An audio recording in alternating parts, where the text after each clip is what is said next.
Eco को बढ़ा के रखिए। इको आप समझ रहे हो, पढ़े लिखे हो, मुझे लग रहा है। थोड़ा सा और इको बढ़ा के रखो, मैं पढ़ता हूँ। नाते पाक का मतलब मुलाहिजा फरमाए।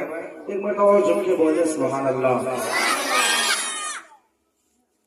ध्यान से ठीक है, आगे नहीं करोगे ना? अच्छे बच्चे हो, देखने में सबसे लग रहे हो, हल्ला नहीं करोगे? पक्का? हाथ उठाकर बोलो, कितने लोग हल्ला करोगे?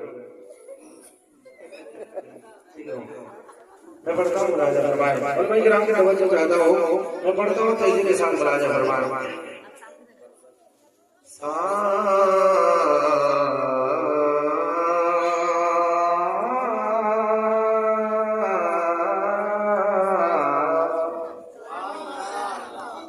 सामने हो अगर